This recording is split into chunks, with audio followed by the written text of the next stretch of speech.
બ્રાહ્મણ છું એ નાતે કાંઈક તો બે શબ્દ તમારી સાથે વાત કરવાનો મારો હક બને છે, એટલે જ વાત કરું છું. આપણે બ્રાહ્મણ જ્ઞાતિ એટલે કે લોકો એમ કે ભૂદેવ, જમીન ઉપરના દેવ. ભૂ એટલે જમીન, જમીન ઉપરના દેવ એટલે ભૂદેવ. આપણને લોકો એટલે કે આપણા સમાજમાં આપણું સ્થાન, લોકો આપણને ભૂદેવ તરીકે સંબોધન કરે છે. એક આદરણીય, એક સન્માનીય આપણને એક સ્થાન આપ્યું છે સમાજમાં. આટલા ઊંચા સ્થાને પહોંચ્યા પછી આપણી છીછરી માનસિકતાનું, છીછરાપણું, એનું પ્રદર્શન આપણે સોશિયલ મીડિયા દ્વારા, સ્ટેટમેન્ટો દ્વારા કરીએ. મને તો આ વસ્તુ ખરેખર વ્યાજબી નથી લાગતી. કદાચ મને એક બ્રાહ્મણ તરીકે પચતું પણ નથી, ડાયજીન પણ નથી થતું.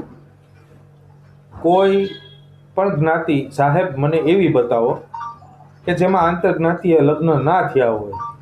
દરેક જ્ઞાતિમાં, કોઈ પણ ગામમાં તમે એક સર્વે કરો, આંતરજ્ઞાતિ લગ્ન કોઈ દીકરા કે દીકરીએ કર્યા છે, રાજી ખુશીથી પણ કર્યા છે, મ્યુચ્યુઅલ અન્ડરસ્ટેન્ડિંગથી પણ કર્યા છે, અને કદાચ કોર્ટ થ્રુ પણ કર્યા છે. આ વસ્તુ હકીકત છે. પર્ટિક્યુલર કોઈ તમે એક વ્યક્તિને ટાર્ગેટ કરો, બહુ જ ફેમસ હોય, બહુ પ્રખ્યાત થઈ ગઈ હોય કોઈ વ્યક્તિ, અને એના લગ્ન જીવન, એને યાર એની કોની સાથે આગળ વધારવું એ એનો હક છે. અને એમાં એક આપણે જ્ઞાતિ તરીકે અંદર ઇન્વોલ્વ થઈ એના પરિવારનો આપણે બહિષ્કાર કરીએ, એના પરિવાર વિશે કોઈ પણ આડી અવળી કોમેન્ટ કરીએ. સાહેબ, ખરેખર આપણે બુદ્ધિજીવી બ્રાહ્મણો માટે આ યોગ્ય લાગે છે?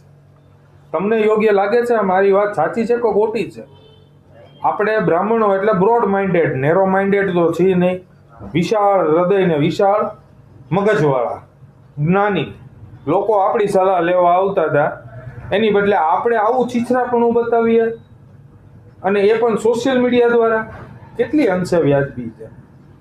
એટલે કદાચ કોઈ પણ સમાજ હોય, એ સમાજની અંદર દીકરો કે દીકરી મેચ્યોર થઈ ગયો, એની ઉંમર મેચ્યોરિટી મુજબની છે, અને એનો ડિસિઝન એને લેવાનો એનો હક છે, તો એમાં આપણે ઇન્વોલ્વ ન થવાય. મારી તો તમને આ વિનંતી છે કે કદાચ આશીર્વાદ કોઈને ન આપી શકી તો આપણે કોઈનું સારું થતું હોય એમાં આપણા ખરાબ જીભ વાપરીને શું મતલબ છે એનો?